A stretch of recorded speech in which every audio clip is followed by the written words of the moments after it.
My name is Roberto Gonzales, and I'm a professor of education at the Harvard Graduate School of Education.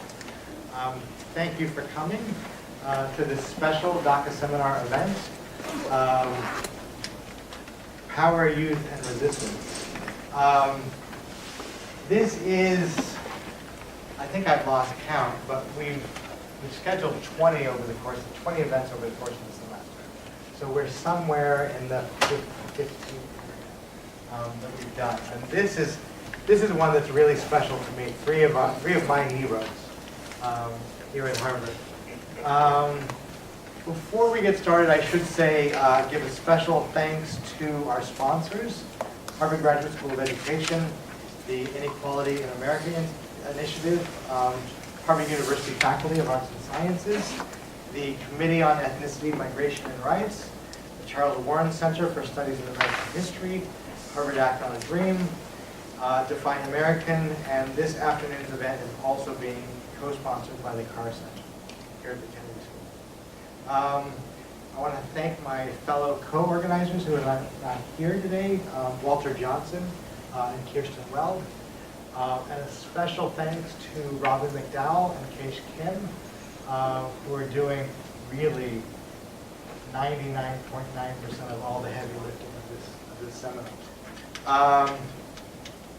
So, as many of you know, since the early to mid 2000s, undocumented immigrant young people have formed a formidable social movement. Educated and trained in the United States, these young people have been engaged in civic and political action aimed at pushing for legislative change, educating the public, and supporting their communities, their families, and each other. In the process, they have garnered the support of business leaders, university presidents, even celebrities. So you see, for example, Alyssa Milano tweets almost daily about Dreamers. But their actions have also been criticized by both their allies, their supporters, and their opponents. And so while undocumented activists have not always agreed on strategic or tactical decisions, they have become a potent political force nevertheless. Arguably, the most powerful of the most powerful social movements of our time. This is a social movement that very recently, shut down the U.S. government. For many of us who've been following, 7 to 10 years ago, 2007, for example, when the DREAM Act was being attached to all these bigger bills and finally was introduced as a standalone, it didn't have traction. It didn't have traction because it's not where it is today. This is to be sure, young people have been at the center of all change, from DACA to in-state tuition, to really the political agenda today. So this very special panel today takes a look at the genesis of the movement through three of its most important members, its achievements, and its hopes and plans for the future. Each of these folks has a very long bio, and so I want to try to get to our discussion. But we're joined by, as I said, by three of the country's most prominent undocumented activists. In the middle, Erika Andiola, who's founder of DREAM Act Coalition and former press secretary for Latino outreach for Bernie Sanders, 2016. Ju Hong, subject of the award-winning film Hanmani, and best known, perhaps, for calling out President Obama in San Francisco on deportation, otherwise known as the heckler. Don't worry, I will not heckle. She will not be heckling audience members. And Ali Wane, who's a human rights organizer working with the Syracuse Peace Council and Black Immigration Network. So a round of applause for our panelists.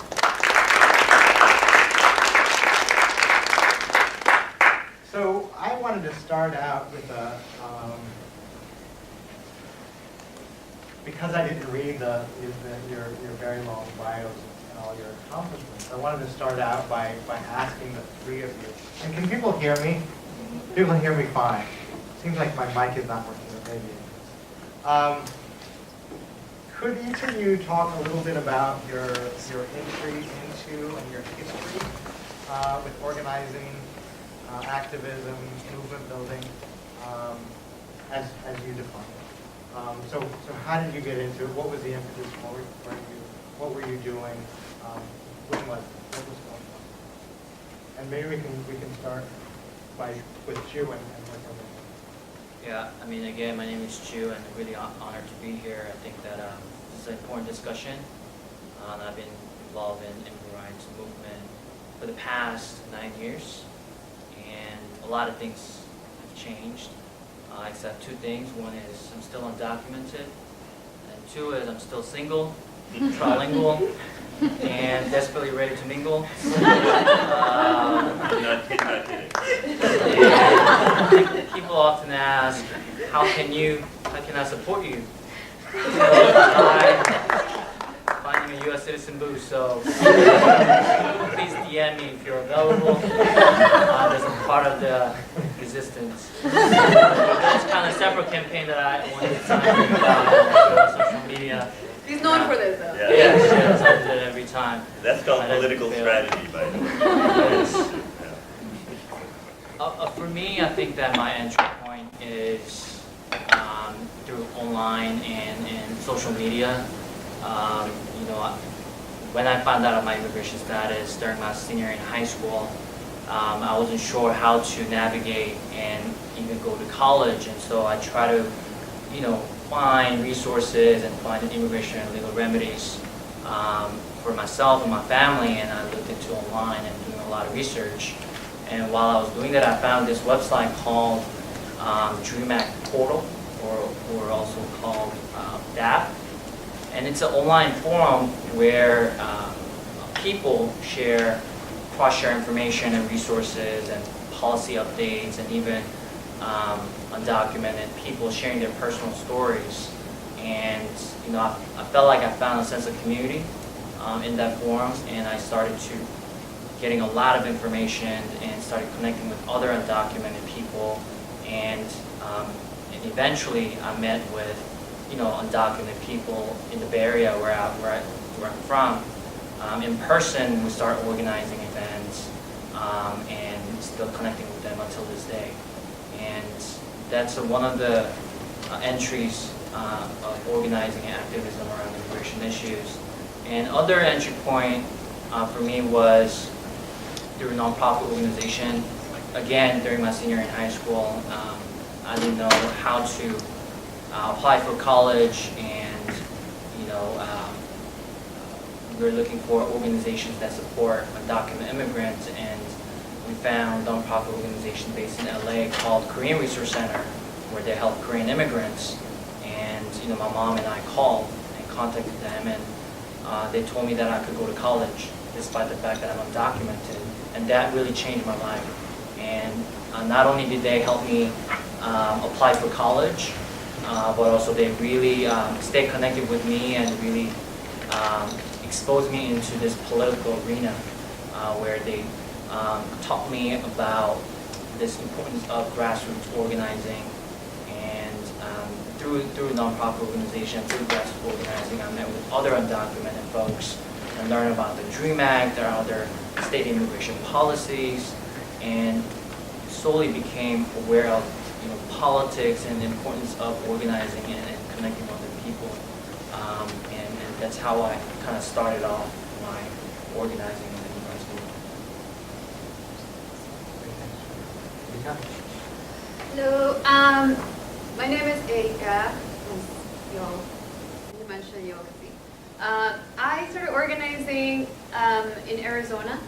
As some of you if you have followed the immigrant rights or immigration, Arizona was one of the states that many of us, or around the country, where they started trying out, anti-immigrant laws. so that they could figure out how to get them done and then spread them around the country. So I started organizing mainly around that. When I was in 2008, I was one of the students who ended up having to figure out what to do because I was on a scholarship at Arizona State University with, just like many other undocumented students there.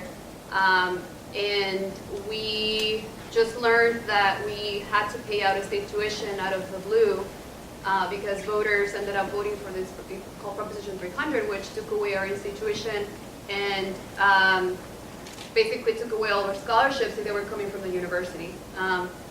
So it was, mostly out of really necessity to get those scholarships back, or at least to try to figure out how to pay to be able to graduate.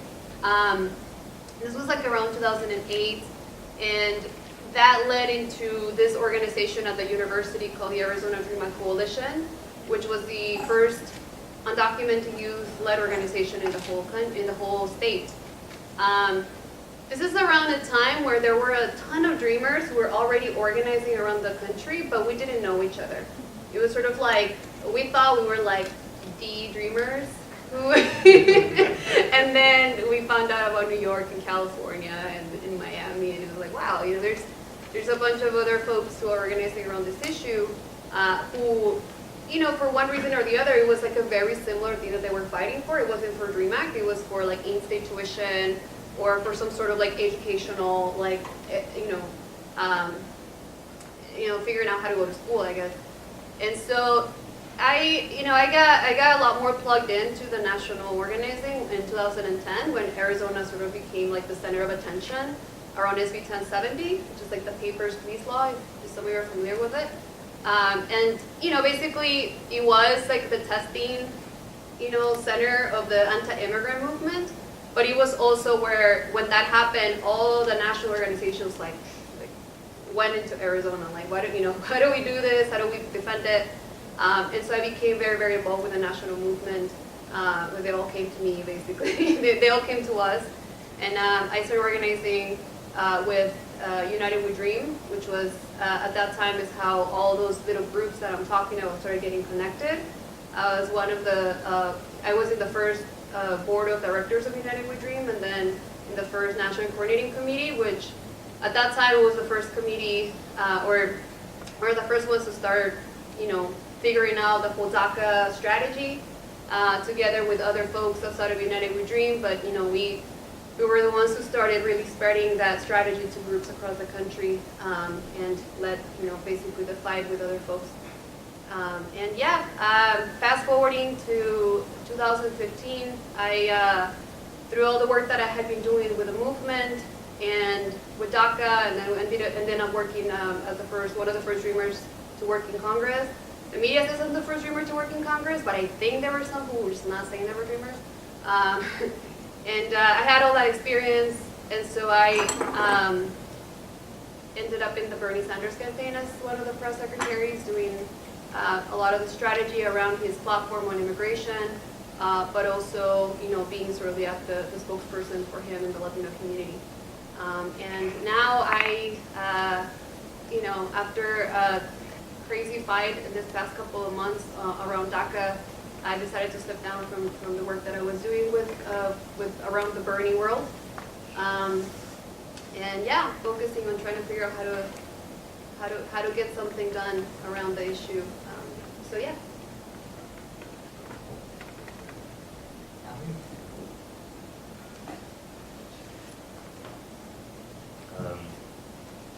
So my name is Wane. I'm an undocumented organizer, and I know that this forum is focused on DACA-mented folks.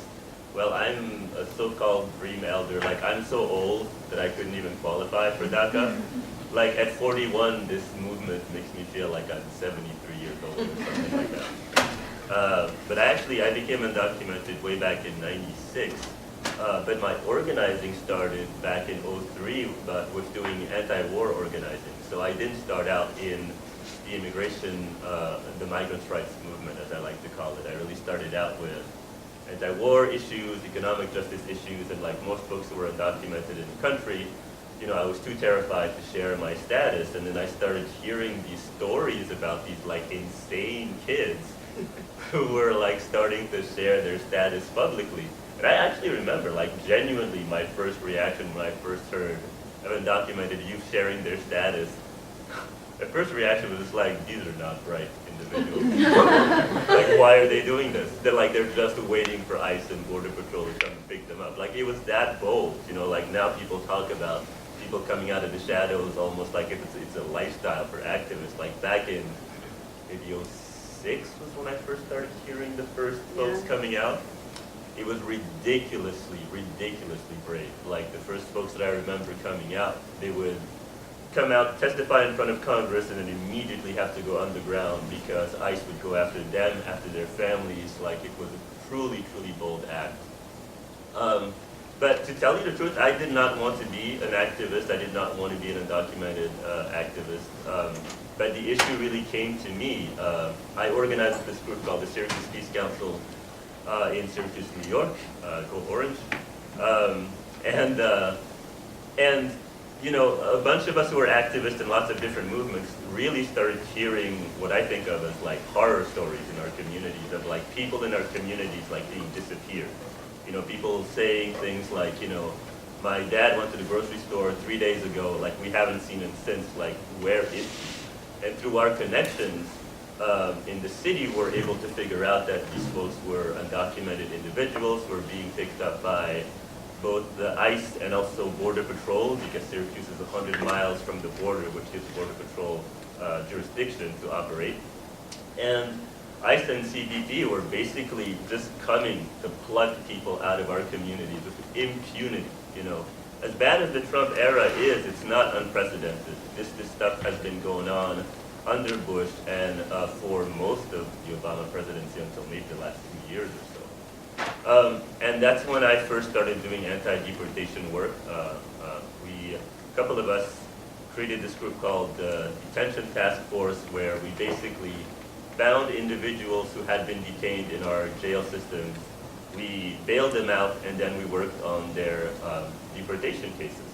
And at the time when I started out doing this work, I was very naive. Even as an undocumented person, I really bought into the idea of, well, ultimately it's a fair system, and let's appeal to the authorities, and let's focus on the best case scenario individuals, people who have been here for many years, quote unquote, no criminal records, U.S. citizen spouses, children, all of those things. We really tried to pick like the best undocumented folks, did everything you're supposed to do as an organizer, rallies, protests, letters to judges, got the media involved, all of that stuff.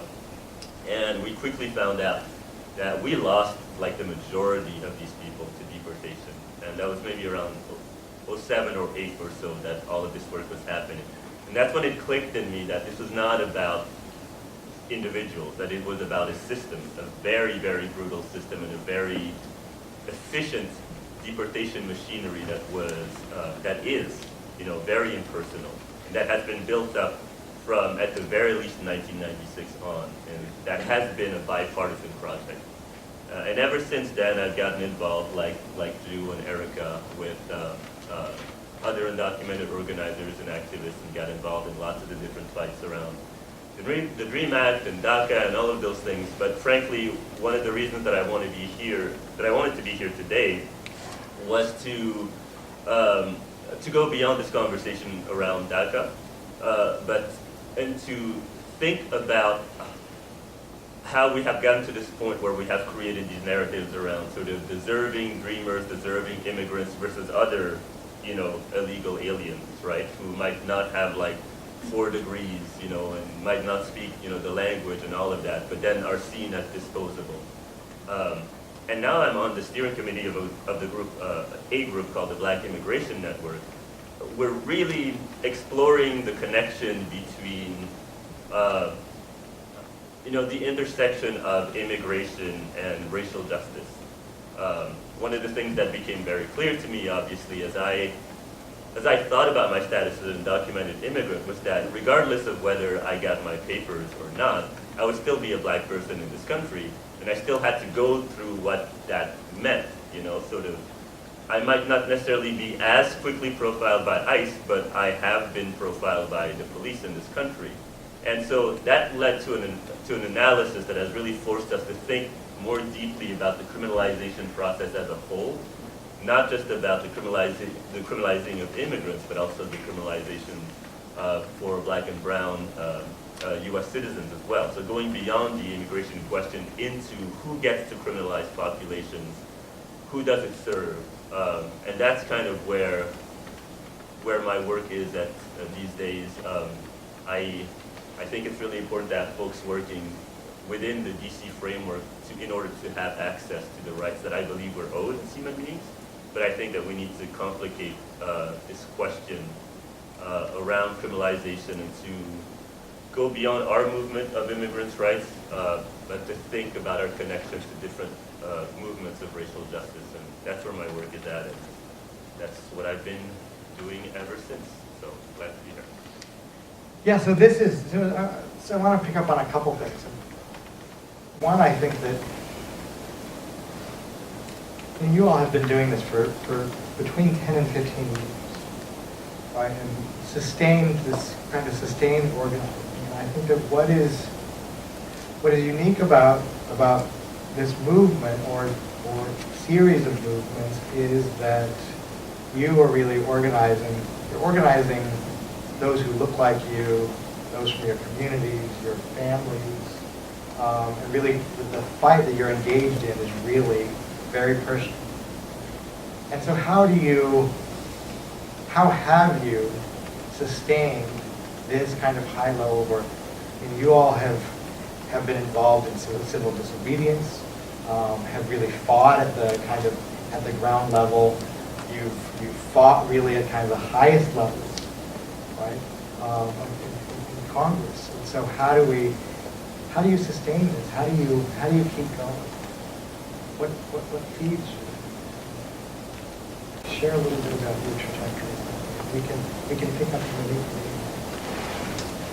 Yeah, I mean, for me, I think that, for me, it's quite simple. I think that I see a lot of struggles and challenges and obstacles are happening within my family. And I see my mom working every single day without taking any break. And she doesn't have health insurance.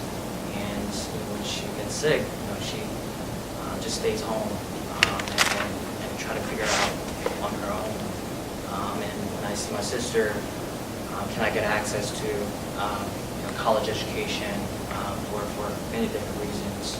And when I see my friends getting picked up by ICE and getting detained and even get deported, and when I encounter so many discrimination, so many obstacles, even to get a college degree, I was fed up. I was sick and tired of waiting for government to solve my problem, and I realized that I need to do something, and that always fueled me. I had a lot of angers and pain, and those emotions, I use it in the activism. And I think the turning point for me was when I had to, when I was in high school, I had to go all the way to Washington State to get my driver's license. That was around 2008 and 2009, where in the state of California you cannot get a driver's license. Now you can, but at the time you cannot get a driver's license if you're undocumented. But in Washington State, as long as you can prove your residency, you can get a driver's license. And so, we ask people that we know from Washington State and get a residency, pay thousands of dollars, and I went taking Amtrak, not airplane, because I was scared at the time, feeling that I might get deported. So I took Amtrak about like 48 hours, and making long story short, I didn't get my driver's license, and on the way back, just thinking to myself, why am I doing this? Why do I have to go through all this process, and while my other friends are just getting a driver's license in the local DMV? And I realized that I need to speak up, and I want to do something. And you know, I was sharing my personal stories, and I was, you know, actively involved in different ways, whether it's, you know, organizing events or rallies or even conducting civil disobedient action.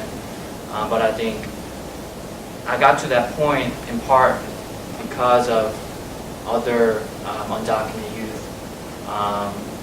They were very inspirational. I think that other undocumented youth before me who, you know, shared their stories, conducted civil disobedient actions, and doing hunger strike, you know, I was inspired and I was empowered to do the same. And at the time, there weren't that many Asian Pacific Islanders or API visibility. And one of my personal goals was to really bring visibility around API voices within undocumented immigrant movement. You know, I think people often do not know that the DREAM Act, the Federal DREAM Act, was inspired by the story of Teresa Lee, who's a Korean undocumented immigrant, and now she's a citizen, and she's doing well. And there are really a handful of, you know, API leaders on this movement, like Tam Tran, who passed away by car accident, Karan Lai, Mohammed, Jose, and a few other undocumented API leaders, and they really inspire me to follow their footsteps and do something about it. And we have about 11 million undocumented immigrants in this country, and among them about 1.3 to 1.7 undocumented immigrants are coming from Asia. In my home country, in South Korea, I think there are about 200,000 undocumented immigrants are living in this country, and that's about like 1.1 out of 6 Korean immigrants are considered as undocumented. So it's a big number, and I think that there's a lot of excuse me, there's a lot of education and organizing needs to be done within Asian community, and I think that we have come very far as a immigrant rights movement, but I think within the Asian community, I feel like we're still a long way to go, and I think that's still giving me a passion and motivation to continue to educate our community, and in hopes that you know, they're more supportive of undocumented immigrant communities.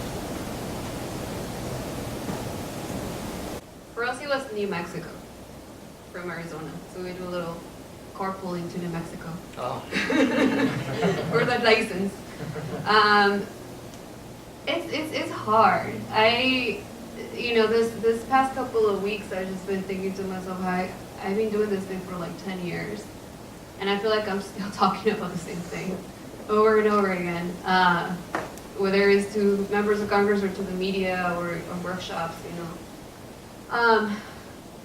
I think that at the very beginning of my activism, I think speaking out was a big part of healing, right? You know, like Drew was sharing, there's a lot of things in our lives that you don't realize how hard they are until you're leaving. You're feeling the frustration of not being able to get a job, no matter how freaking hard work, you know, how hard you work. You know, seeing your parents. My house has been raided twice. One by the sheriff in Arizona, Sheriff Arpaio, the second time by ICE.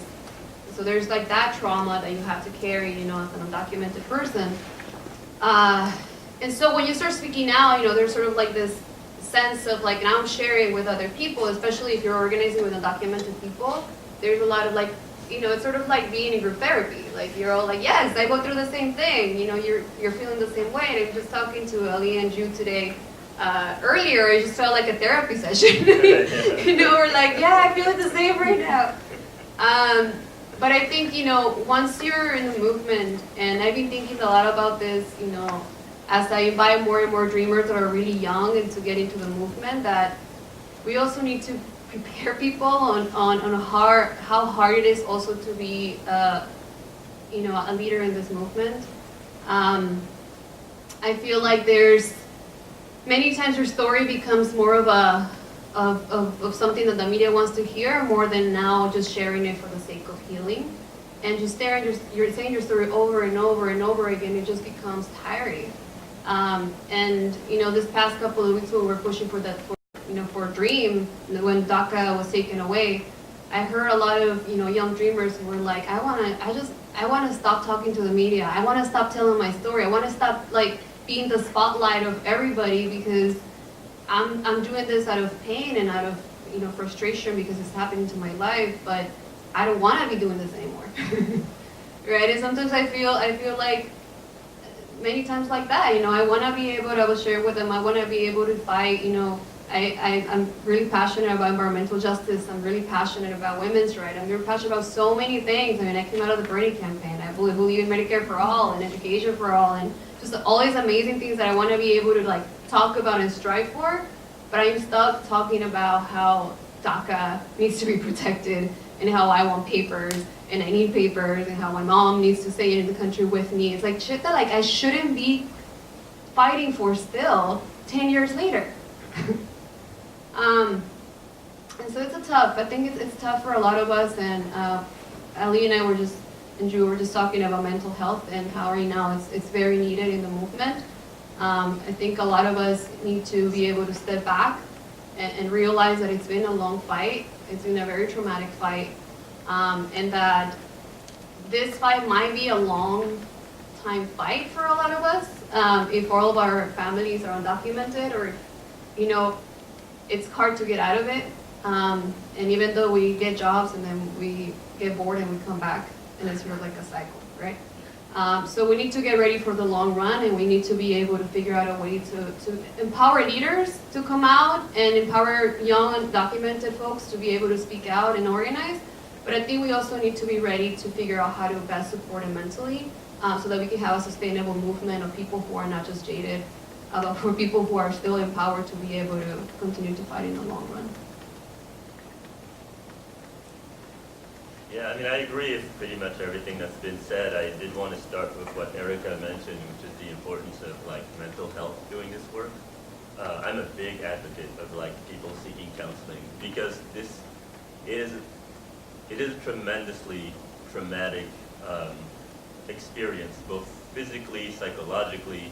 And I haven't thought about that for a long time, but before the movement, when I first became undocumented, before the undocumented youth movement, I used to have this recurring nightmare because I came here, when I was like 9 years old. I grew up, quote unquote, American, grew up on MTV and the Nintendo Entertainment System, so that's how dated I am, right? I have a PS4 now, so. But like I grew up thinking of myself culturally sort of American. And when it hit me that I didn't have a path to legalization, like I would have this recurring nightmare of going in front of then I think it was called the Immigration and Naturalization Services. It was before it became ICE. And in this nightmare, I would show up at this immigration interview, and I would plead to this like figure that like, I'm a good person, I've done this, I've done that, I belong here and everything. And in this recurring nightmare, the interviewer from INS had kind of like the body and torso of a human being, but had no facial features whatsoever. And that's how it feels like to be undocumented, is this sense of kind of like, you have to let go of a sense of like what's fair, and you have to deal with what you have to deal with, period. But the thing that's helped me and that's been connected with organizing was that I really flipped my understanding of where my self-worth comes from. I think that I really started out, especially when I first started out doing anti-deportation work, really thinking to myself, if I prove to this country that I'm educated and I'm smart and I've done all this community service and everything, then like maybe one day this country will recognize that, like I'm valuable. For me, citizenship became a stand-in for like worth, for self-worth, And now I've totally flipped it around thanks to the organizing. Now I feel very strongly that I'm owed human rights. I'm fighting for the human rights that I'm already owed, the rights to work, the rights to travel, the right to love people that I want to love. And when I think about the immigration conversation in DC, in Congress, I see it as detached from my sense of self-worth. the vision that I'd like to see in terms of you know, immigration as a human right, we're not going to see that, to be honest, for the next 15, 20, 30 years, given the Congress that we have. And that's because the congressional conversations around immigration reform are first based on the idea that we are illegal human beings first. And therefore, any legislative solution first starts with acknowledging the fact that we are criminals, and therefore that we must first pay for the sin of having been undocumented, you know, pay taxes, learn English, all of that stuff. And then maybe a few of us who are exceptional enough might be able to get narrow paths towards legalization that are fraught with dangers at every step of the way. And that's the reality of the DC-based conversation. And it is a conversation that's necessary because we need to have access to those rights, but it's not a human rights-based conversation. So as an organizer, I've learned to separate that conversation in DC from the power of the community and the power that the community has been expressing all of these years. You know, whether you were talking about people who have engaged in nonviolent sit-ins, have gotten arrested, have infiltrated detention centers in order to share the stories of the people on the inside of the outside world, you know, people stopping deportation buses, basically saying over and over again, we are here, we are worthy, you know, give us the rights that we are owed. That's how I think about the organizing that we're doing. And that to me is inspiring, and every step of the way there's a push and a pull, right? Sometimes we gain access to power, and sometimes there's a retrenchment. To be honest, Erika, I hope you don't mind me sharing that, but I remember a moment, I hate to frame it that way, but remember when you shared that powerful video of your mother and your brother, you know, being detained by ICE. It was a moment when I knew that dynamics had changed power-wise, because you simply shared this video on YouTube, and there was this like national organic reaction from undocumented organizers across the country. They were just like, they are not gonna F with, you know, Erika and her family. And there was just this mobilization, and within 48 hours there was like national media attention about it. And there was this pushback. And all of a sudden it clicked in me, like we weren't simply in defensive mode anymore. We had accrued a certain level of power. You know, ICE and CBP weren't simply just terrorizing our communities. Now we were able to push back. And fortunately now with the Trump era, we're back on the defensive. We're back on the defensive, unfortunately. That doesn't mean that the lessons that we've learned around resilience, you know, haven't stuck. And in fact, you know, speaking of resilience and how to survive all of this stuff, when Trump was elected, and it was an awful moment for a lot of us because we knew that we were going to have to fight the uphill battle again. A lot of like my mainstream liberal friends, you know, were like stuck in this paralysis for like 6 months, you know, where they were just like, how could this happen? I can't do this anymore. It's so hard, you know.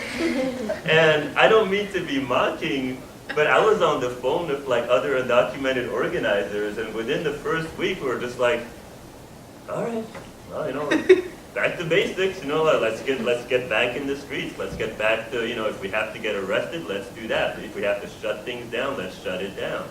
And that's not to say that people weren't in pain, but that over the years we've learned not to simply accept the political reality that's given to us.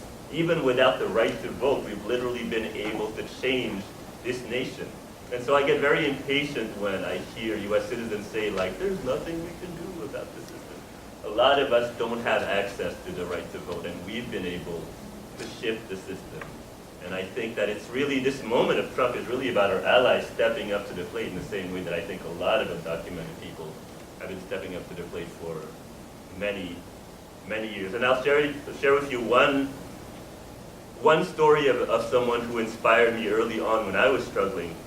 It was a farm worker at this conference, and I never got his name. It was around the time that Janet Napolitano was in office. He had engaged in a hunger strike in order to get the right to meet with Janet Napolitano to talk about farm workers' rights and his right to stay in the country. And he had engaged in this hunger strike, and his body had been so depleted through that hunger strike that they had to physically take him off the hunger strike line and put him in the hospital. As soon as the fluids replenished him, he got out of that hospital bed and he got right back on that hunger strike. Now, you're not going to hear about stories like that, but these are the heroes that inspire me. They're not the people that are in Congress. They're certainly not the Democrats. They're the people who have been putting their bodies on the line for a long time to push this nation towards, its better angels. So that's what really inspires me. That's what gives me a sense of resilience when I struggle. So I want to get to Trump in a few minutes, but I wanted to ask you all, and I think that you presented several lessons that you've learned. And just the other day, Gabi Pacheco, many of us know Gabi, penned an op-ed in the Washington Post, kind of bridging this event with what's happening at 6 o'clock. The Parkland students are here, the Kennedys. But Gabi wrote an op-ed on what the Parkland students can learn from Dreamers. What have been the most important lessons that you all have learned over this last decade or so?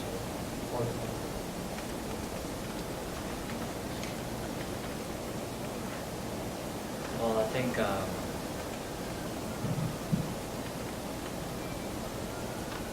that I feel like change really comes from bottom up. It sounds cliche, but I think it is true. If you look at DACA program, DACA program was introduced and implemented because of undocumented youth, the young people,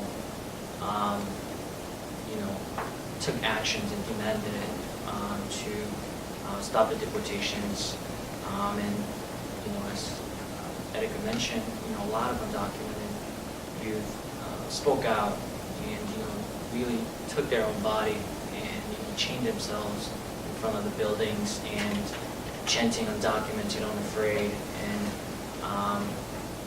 demanding to stop the separating families. And people all over the country, not only do we conduct civil dispute action, but other disruptions and creative ways to continue to just hold the government accountable and to ensure that we need a sensible immigration reform. And as a result of that, I think that DACA was implemented, and year after that, DACA Plus and DAPA were introduced. And for me, also, there was a action that I took in 2011 in San Bernardino County in California, where the anti-immigrant and where the KKK was born. And at the time, in 2011, San Bernardino County was testing out this 287G program, which is a program that training local police officers to become ICE agents. And it's very problematic for many different reasons. For example, if undocumented immigrants, or let's say got robbed and need to contact the police, but they're afraid to contact the police because now police have the power and authority to detain and deport undocumented individuals. And so there's a lot of problematic around this program, and several undocumented students and I decided to conduct civil dispute action to empower other undocumented youth across the country, and also to dismantle this 287G program. And so we submitted arrests and conducted civil dispute action, and several years later, the 287G program was dismantled in the San Bernardino County. And that is one concrete example that I can point out that grassroots organizing matter. And I think that this movement helped me and taught me in many different ways to this people's power, and I think we have to be really always stay grounded and really disrupt in a creative ways to make changes.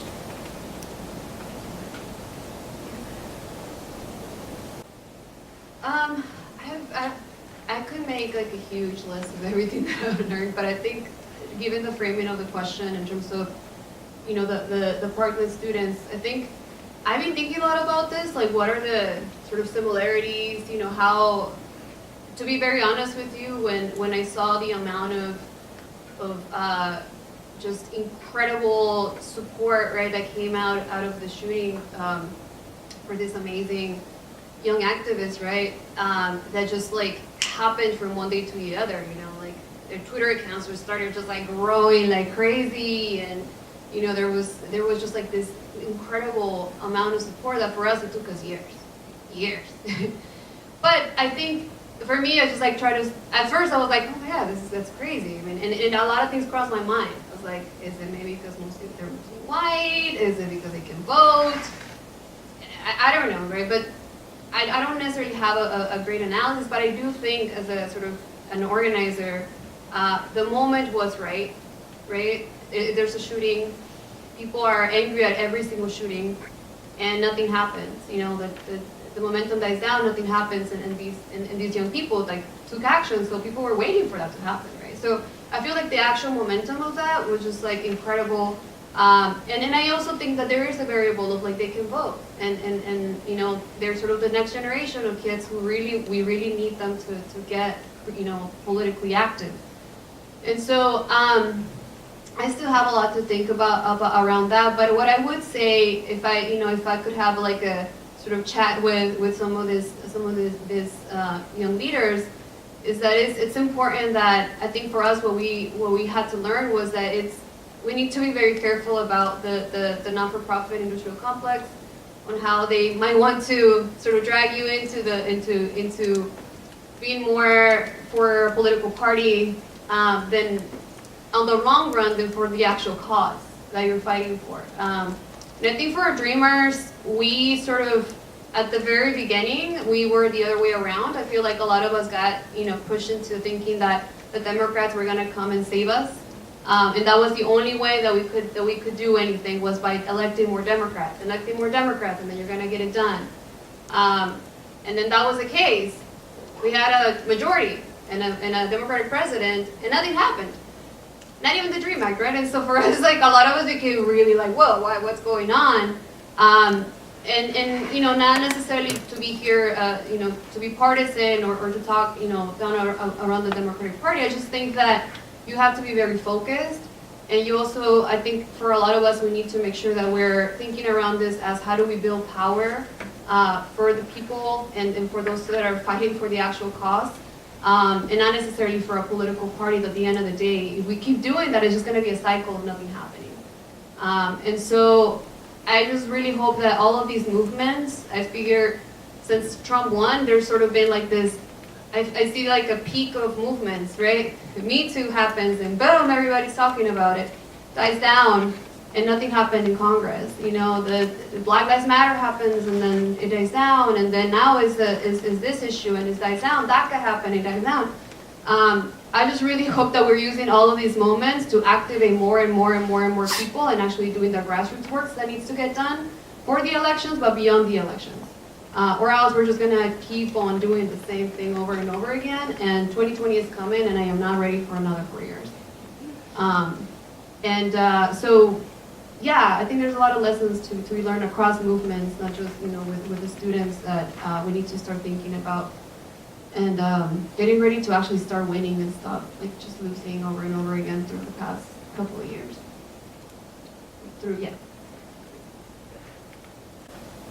Yeah, I mean, I'm going to start with what Erika just mentioned, which, I mean, to me, one of my key insights organizing is the importance of cross-movement organizing and cross-movement analysis. I think it's today is the anniversary of the invasion in Iraq, right? And like, I started out as an anti-war organizer, and I think you can't really understand the war on migrants without understanding the war on terror, and the way the war on terror has morphed into a war on migrants. You know, of the creation of Immigration and Customs Enforcement and the Department of Homeland Security. Because, you know, I remember, I think I was in Chicago when 9/11 happened, and I remember having two distinct reactions at the time. You know, the first one is obviously the human one of kind of like, I can't believe this is happening, this loss of human life is horrendous. I was just heartbroken. But immediately as an immigrant, I was like, number one, my life is going to get much worse, and number two, this country's foreign policy is going to get murderous, you know. And obviously I was correct, you know. The creation of the Department of Homeland Security, it was the creation of an institution that was tasked with protecting America, you know, from terrorists.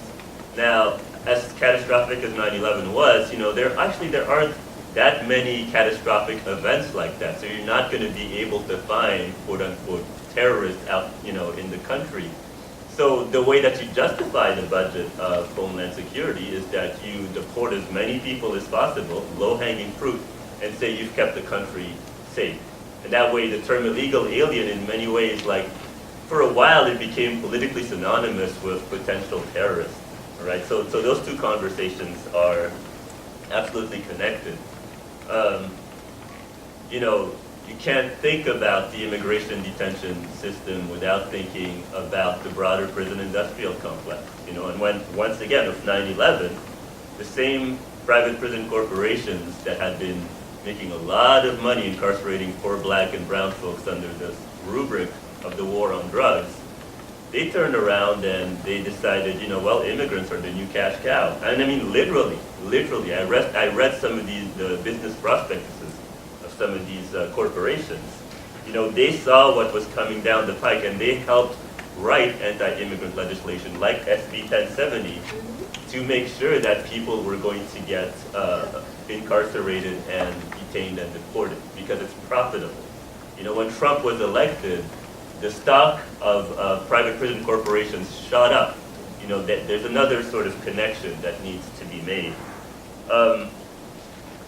In terms of, you know, other lessons, I think another lesson that comes to mind is always having like a long haul kind of vision, understanding what's sort of possible at the moment, while at the same time maintaining a transformational vision.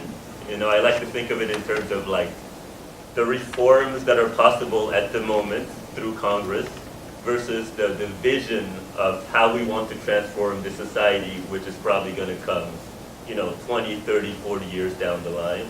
And being able to work inside and outside, having people who are working, you know, inside mainstream institutions and who can make those changes inside those institutions, and then having the radicals and the rabble-rousers outside of the system really pushing the entire thing forward, and the necessity to coordinate amongst each other. And I think, you know, because the work that we've done has been so traumatic, you know, within our movement, as with many movements, there have been a lot of tensions, a lot of friendships have broken up because, you know, there was a time when the conversation really devolved into like, well, the folks in DC, they know how the world works, you know, and so they're the pragmatic ones, versus like the folks infiltrating detention centers, you know, they're the real radicals, they're the ones pushing, you know, things forward.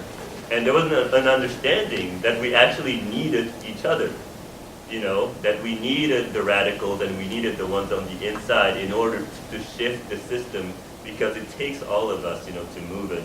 So I think it's really important if you're an organizer always to try to maintain your connections, even to other organizers whose political strategies you may not agree with, but you have to understand what their role is in creating social change, and you have to respect it, you know.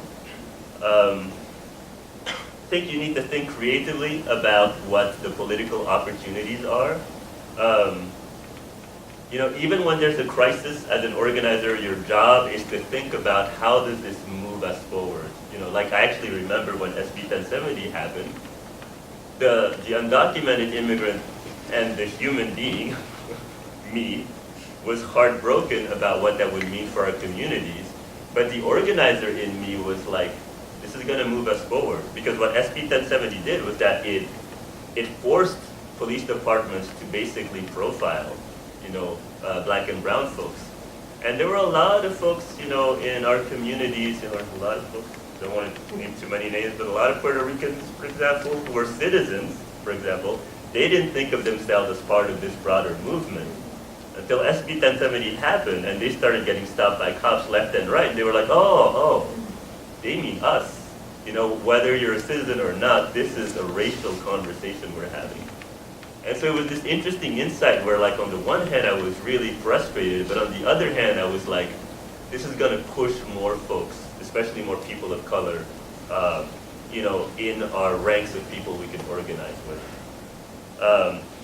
And then the last thing I would just say, like, know the self-interest of your community. When it comes to organizing within the system, like, I have this mantra of kind of like, there's the self-interest of the Republican Party, there's the self-interest of the Democratic Party, and there's the self-interest of the undocumented community.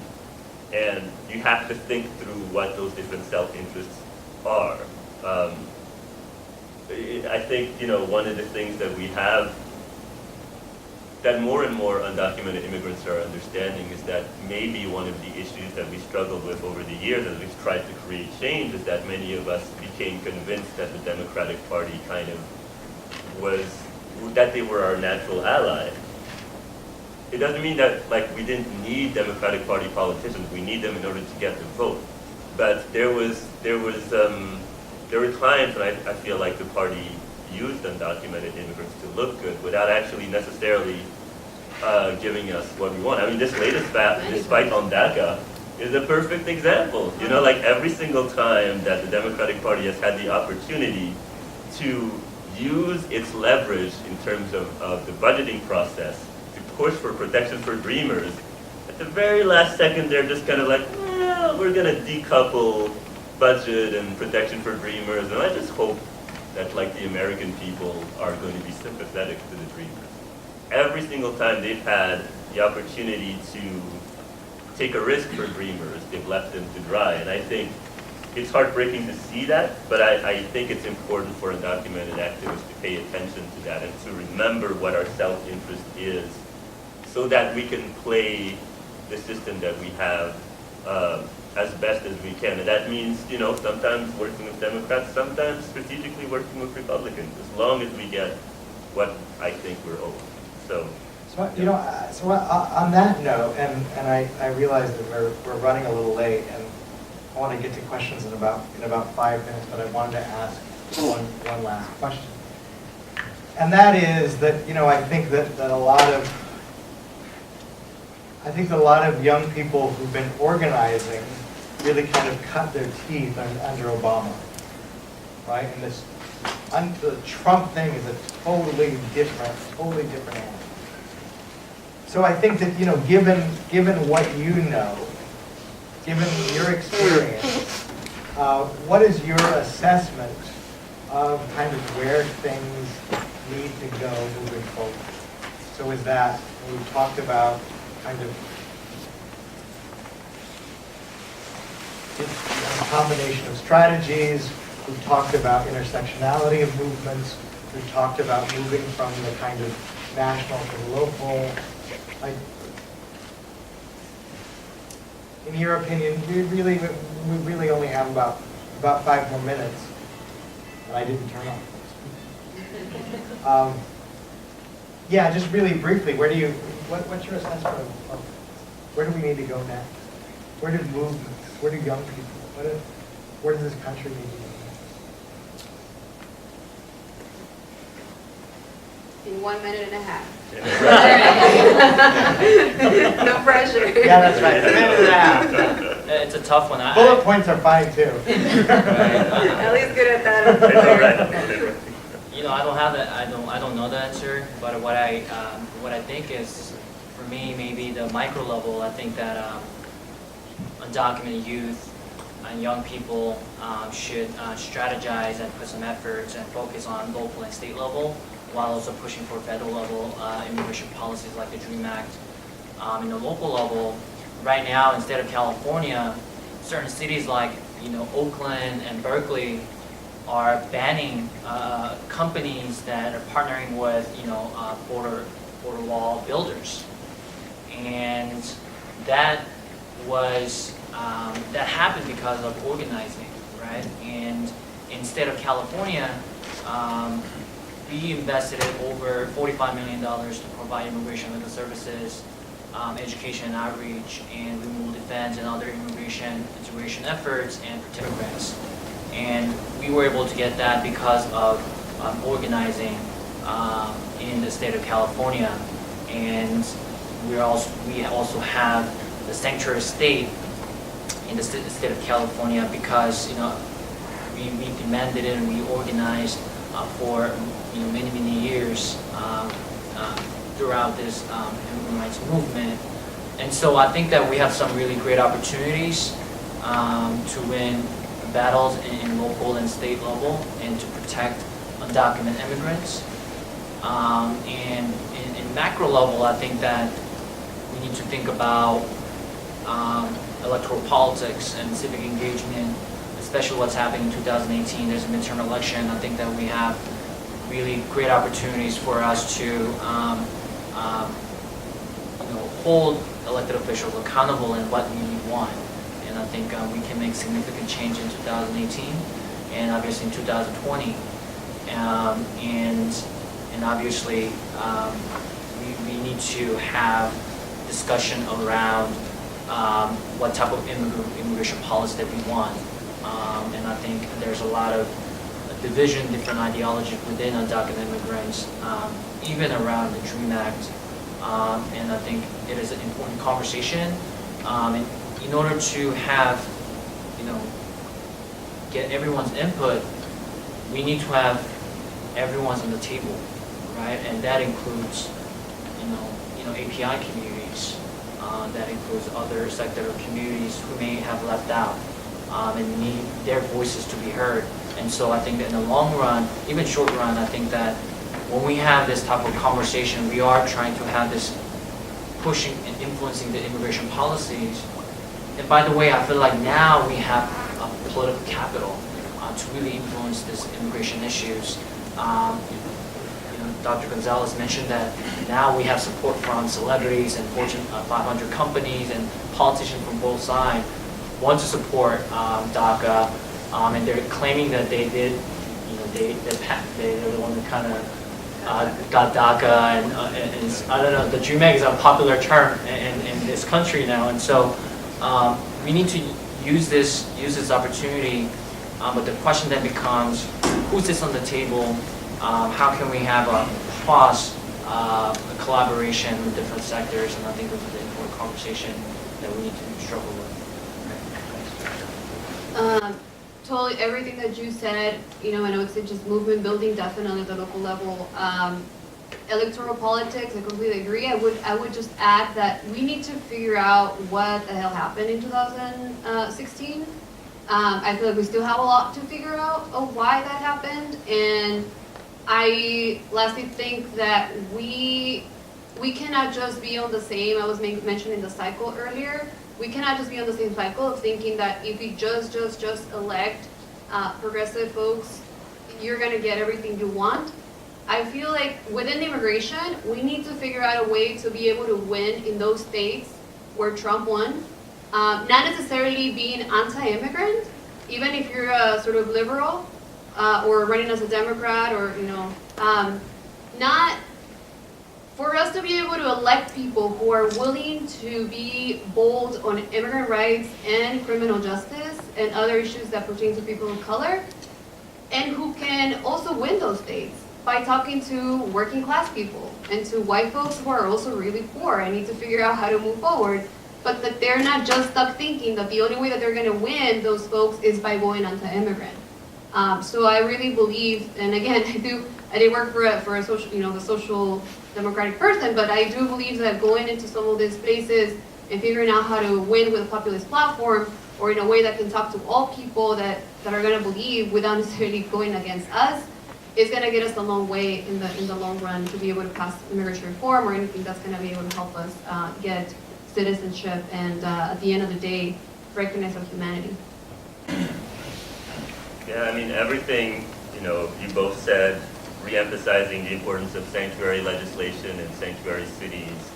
I think right now rapid response teams and getting, especially U.S. citizen allies involved in those rapid response teams and involved in doing anti-deportation work. I mean, there's nothing more grounding, if unfortunately depressing, as doing anti-deportation work, because you go very quickly from thinking it's a fair system to understanding how brutal the system is. And I think that through that experience, it might bring in more allies to really think through how to be better allies with us. We're not going to get really great, big immigration legislation anytime soon. So focusing on the things concretely we can get, like access to more healthcare, access to, more education, language services, all of the driver's licenses, all the concrete things that you may think don't make that a big deal, but like driver's licenses, for example. The reason that we had a crisis in Syracuse around sort of people being deported and disappeared off of Syracuse, it was very often people just driving around. And, they had a broken taillight and the cops would just call, Border Patrol and ICE on them. Sometimes they would say like for translation services. So those small things are really important. And yeah, more cross-movement organizing, trying to think about like, well, if the Dreamers or the DACA folks are not hot, how do we link this to broader struggles? And Erika just mentioned, for example, like, yeah, there are a lot of poor white folks, who voted for Trump. My first experience of like real poverty in this country was in upstate New York with poor white people who lived in trailers, like, I get the appeal of someone like Trump. But we have to make the labor argument that this immigration system is hurting both undocumented people and poor U.S. citizens, and then bring in the broader analyses around, globalization and North American Free Trade Agreement and how those policies, impact both, undocumented folks and poor people here, and validate people to get them to realize, yes, we understand that you're worried about your job being outsourced. This is where it comes from. The only way you're going to be able to raise that wage floor is to figure out an analysis that builds solidarity between labor across borders. So, yeah. It's not us. Right. It's not our fault. It's not our fault. Well, this is great. I could talk. I could talk with you all. I'll leave it. Thank you, the three of you, for your wisdom, for your words, and for your work.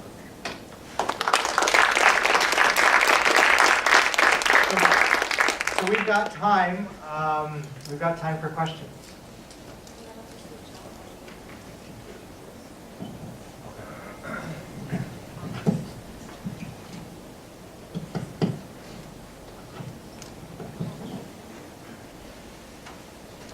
Hello, my name is Sawyer Phillips. I'm a journalism student at Emerson College. I'm currently doing a story, an in-depth story about the people behind DACA and things like that. My question was about sanctuary cities, and sort of like you touched on that a little bit, but I want to know what you want cities and local governments to do in order to ensure that people are safe in these quote-unquote sanctuary cities, and it's not just used as a term.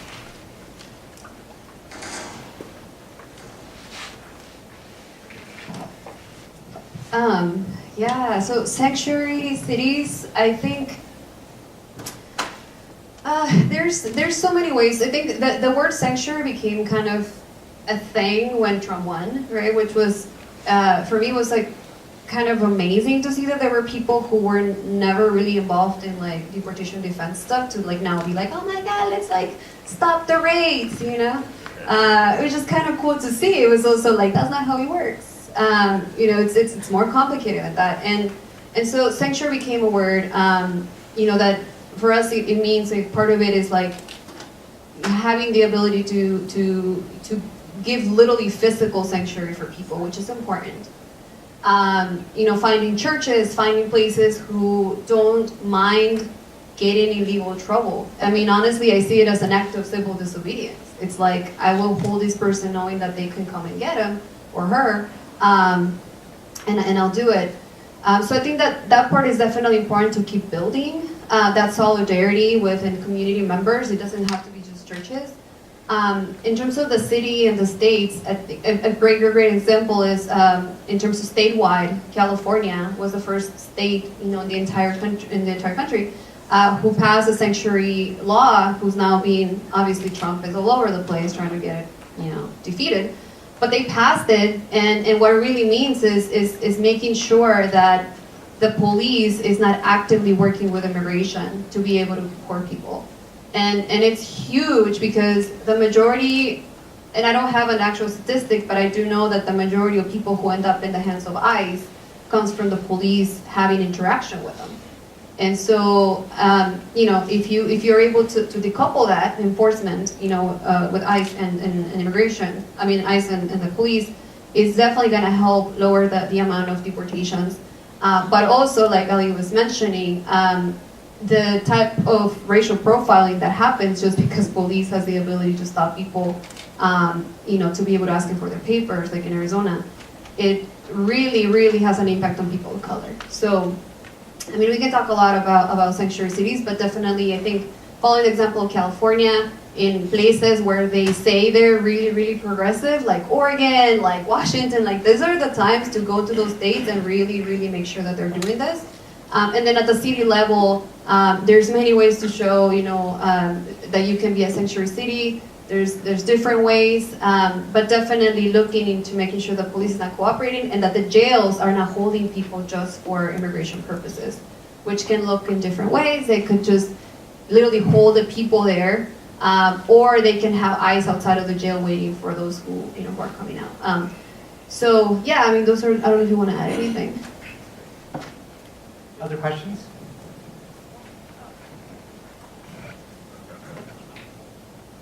Well, thank you again for sharing your stories and your experiences with us. I really appreciate it.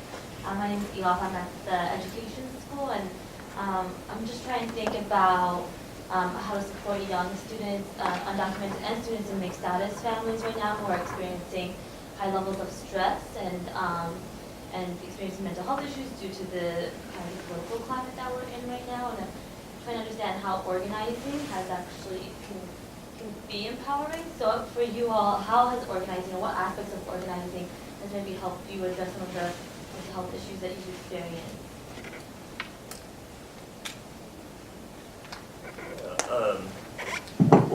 Yeah, this is, I think this one works, right?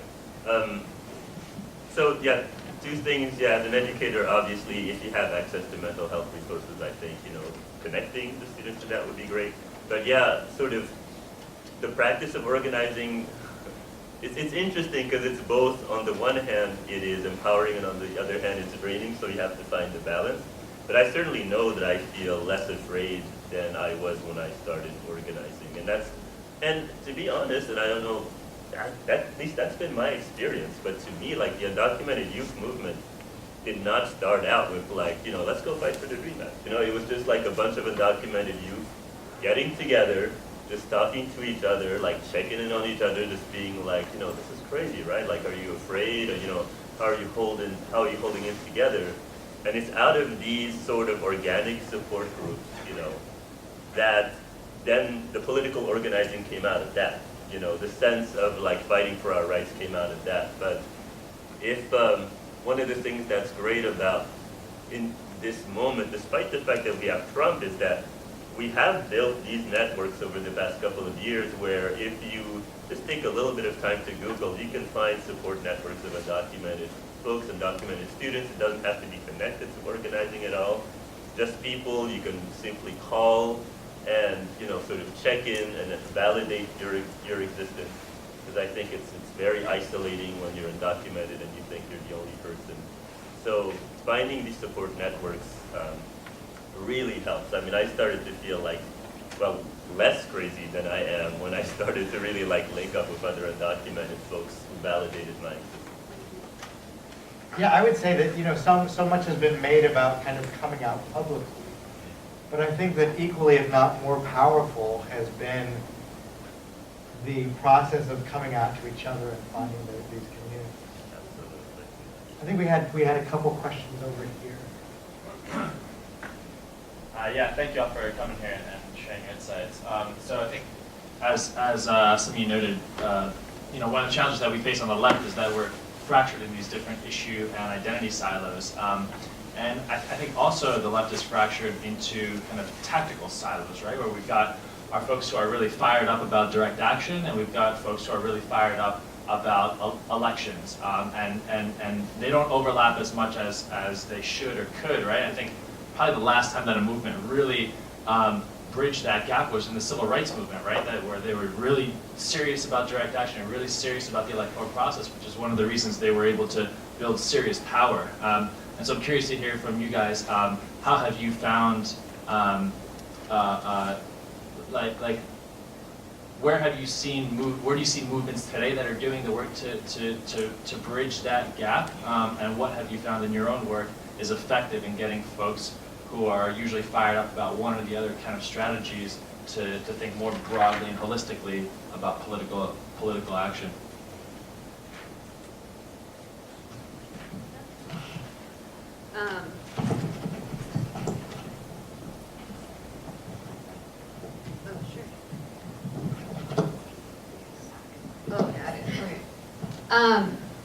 Yeah, I completely agree that, we do have, the question of identity politics for me was interesting during the Bernie campaign and afterwards when I jumped into the organization that came out of the Bernie campaign, which is Our Revolution.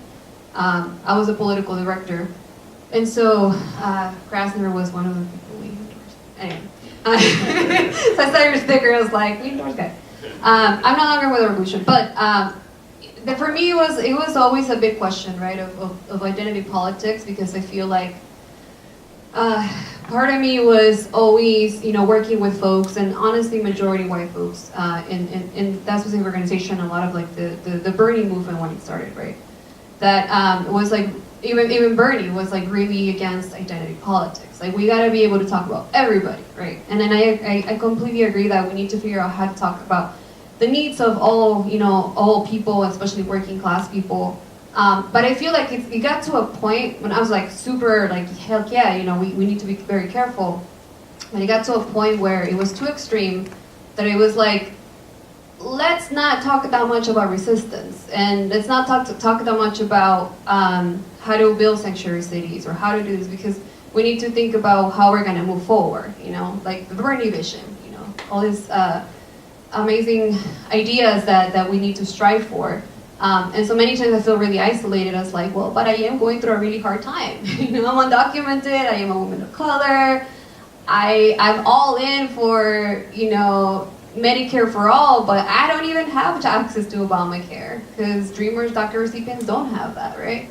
And so I think I still have a lot of questions around that in my mind, but I feel like we do need to figure out a balance where we can get people to fight for something and not just against something, but also realize that there's economic issues, but there's also racial issues and gender issues, right? That all like intersect around some of us, that we need to be very around the elections. I do believe that we need to do both.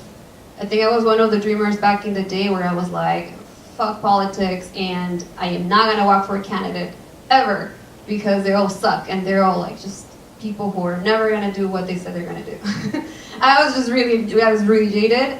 And then I got reached out by the Bernie campaign, and I heard about him and all that stuff, and I was like, oh, he's gonna be different. And so he empowered me, right? And it might be different for someone else, but he empowered me into going into this like campaign that it wasn't just a political campaign, but it was also a campaign to like get a message across. And that I saw as a movement. It was like a movement of people who were willing to sometimes get arrested, who were willing sometimes to do things that I didn't see in a lot of places. And so I feel like it's both, and I feel like people within our movement in different areas, right, in different movements, we need to figure out a way to be able to do, to be able to do both and use them both as a tool, right, that is not just about getting arrested, But maybe you can also get arrested to be able to mobilize people into the polls. I don't know. So we need to be more creative and, like I said, figure out what we did wrong with Trump. And we haven't figured it out, so we need to get going and see that before 2020. Another question right here in the back. How's it going? So my name is Sadiq Bradford. I'm here representing the Himes Foundation. So I was just curious. There's a theme that I hear consistently, especially in 2018, about being bold. I think about the past. The Occupy movement. That had so much energy, but the strategy was faulty. And I'm really curious as to how folks that aren't immigrants can really engage with folks that are advocating for DACA. I find that it's tough because I might not have the cultural competence, so there is an invisible wall, and I don't feel as connected to the movement as I should. But there are a lot of groups that are out there trying to do some of the same good work, and I'm just curious, what bold strategy can we implement in terms of like next steps to get to the level of energy we saw with Occupy, and then of course add that strategy to it. I'm just interested in like just 3 ideas I want to bring back to some of my groups.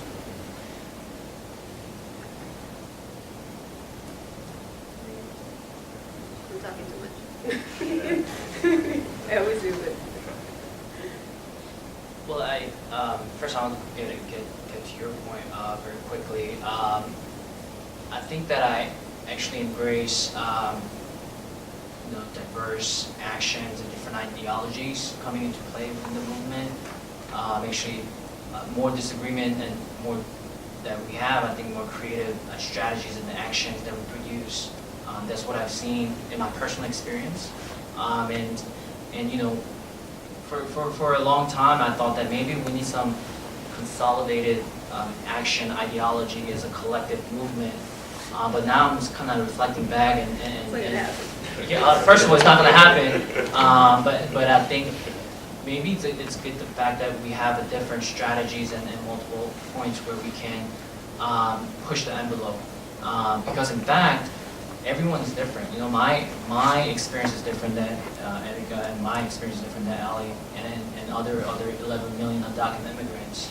And even regional level, even state of California, experience in Southern California versus Northern California is completely different. And so their mindset, their ideology, their influence are different. And so I think that I really embrace that. The only thing that I have issue with different actions or ideologies are sometimes it gets personal and it gets divisive. And I think it's really diluting the immigrant rights movement. And so that is something that I'm still grappling with. How can we go about reconcile and really work with collaborative ways, but also have unique ways to fight this immigrant rights movement, immigrant rights issues. And going back to your question, bold, I think at least within the Asian community, I think that we need to bring about a visibility and to really educate them and really empower them to be a forefront of the immigrant rights movement, because right now we are still a long way to go in the context of Asian American communities. What I found was inspiring this past several months was that NAKASEC, National Korean American Education and Consortium, is part of the organization that I'm part of, and they're collaborating with undocumented Black networks, and they are working together in solidarity to defend and protect DACA and TPS, and that is a bold statement, and that is truly inspiring, not only within Asian and Black communities, but also immigrant rights movement as a whole. And I think we need more of that. And in order to do that, I think we need immigrant rights movement to welcome other parts of communities. And mainstream media need to stop portray this immigration issue as a Latino issue only, right? And this further perpetuates a stereotype and further excluding other ethnic groups like Asian communities and the larger immigrant communities. And so we have a lot of issues that we first need to tackle to get to the bold actions. And so in terms of the movement itself, welcoming and opening up the space, and also in terms of media arena, I think that the messaging and framing we need to work on.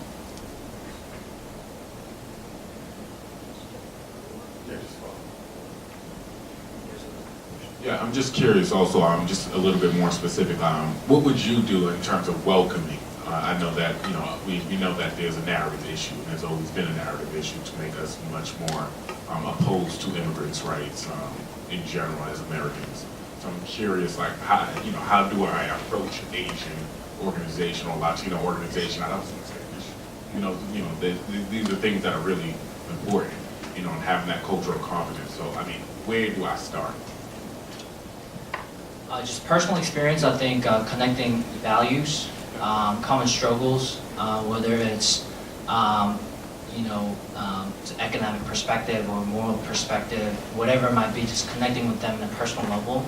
I think you can just really relate with different issues that Asian communities facing with, Latino communities or other parts of the communities. I think that was very effective.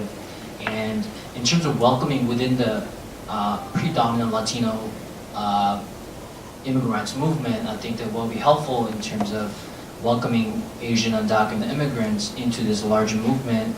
One is, I think I touched upon it already, which is language access, right? And I think the organizations can, especially have organizations that have resources, really provide adequate language access so that we can funnel this really great information into our communities.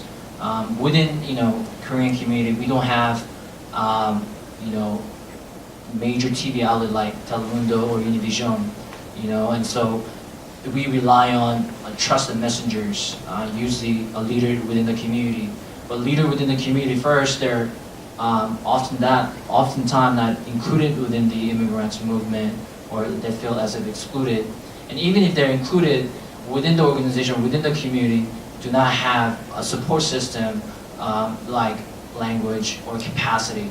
And so I think that we need to just step by step tackle those issues, and it's gonna be a long run. But I think as long as we take a small step out of it, I think we're in the right track.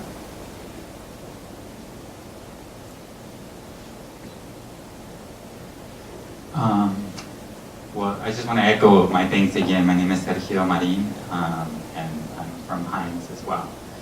My question is, you've been talking about this is the long haul, and talking about mental health and trauma.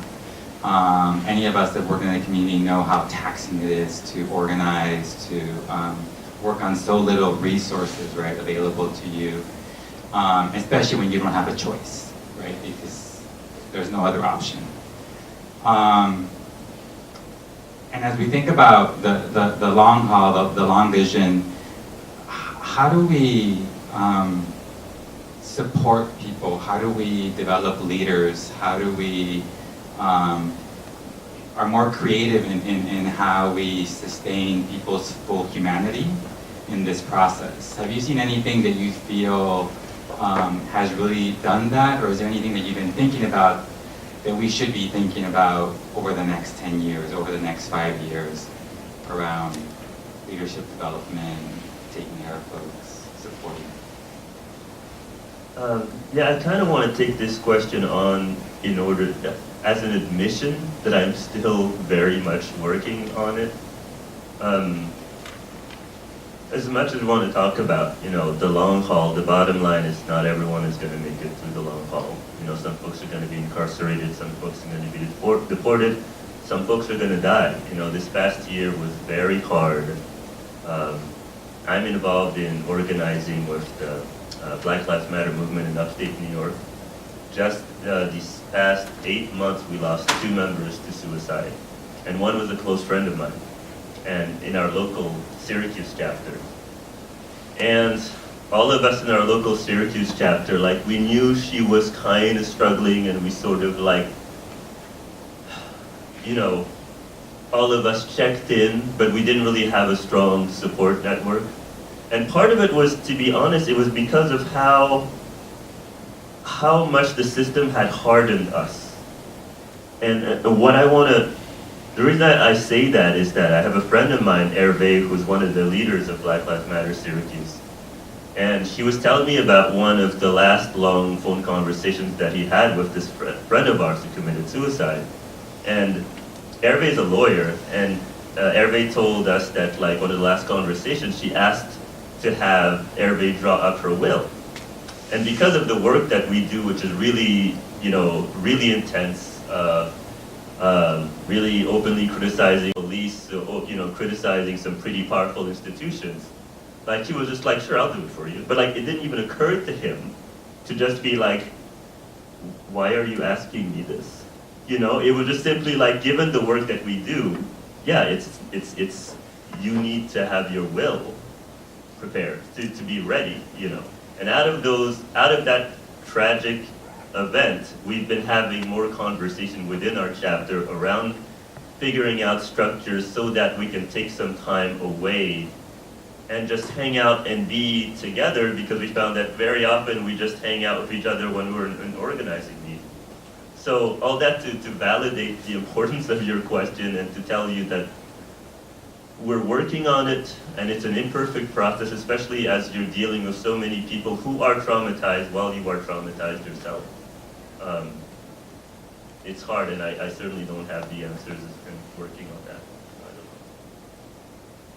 Yeah, no, I don't have the answers either. You know, I'm also struggling with you know, home depression, and I think for me, it's sort of been like getting worse as time passes, and it's just very connected to like I said before, you know, it's at first it's like your own struggle, and then all of a sudden it's like everyone now sees you as like you can support them, and you hear so many stories, like a lot of the stories are traumatizing to you as well. And then just seeing the system, right? Like you try so hard, and just like this past couple of weeks, we did, and when was it, December that we did the jail strike?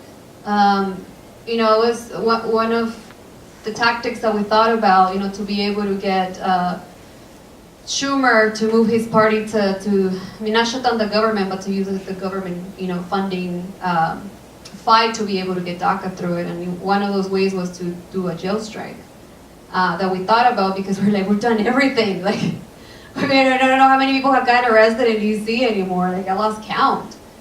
So what the hell else did we do? And so, you know, a couple of us decided to go into this jail in DC, and the way of us pressuring Schumer was with saying, you know, we're not going to come out of the jail, or we're not going to say our names, we're not going to identify ourselves until you do what we're asking you to do. So that caused for us to be in the jail for about 6 days, which is, I mean, honestly, you know, with everything that has been happening with our communities who are there many times for years, like, I was like, humbling, like, you know, wow, this is a freaking bad experience. I hated it. I hated being in there, and it was also like, they called ICE on me the first day. I didn't know what was going on. It was, because we were not giving our names, they were trying to force us. They threatened us many times with pepper spray. They put us in like jail cells, like for hours, without any contact with attorneys, anyway, so it was a really, really traumatizing experience for me. And I came out of there, to be honest with you, just with a lot of depression. And I don't have an answer, but I do think that we need to check with each other, and I feel like we need to figure out a way that foundations are not only given money for us to be able to do advocacy, but also to be able to take care of ourselves. And unfortunately, in the Dreamer movement, a lot of the funding goes to very specific organizations that are very like structured, you know, they've been around for a while, and so funders don't necessarily think of individuals who are doing a ton of work without necessarily being part of an institution who also needs support. And so we either have to do it on our own, you know, without having any support on us, even financial or mental, or we have to be part of these organizations. And many times that's not going to work because the dynamics are not great. And so I think across movements, it's important that foundations or people who have the ability to support, that they start looking also at mental health as a way to support the movement, not just giving money for organizing. Wonderful. Please join me again in thanking our panel.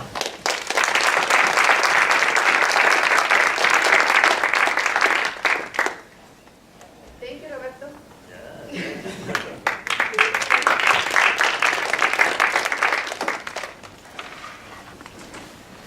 By the way, my Instagram is Junhong89 and Snapchat is undocumented, just for your information. It's the social media. Ladies.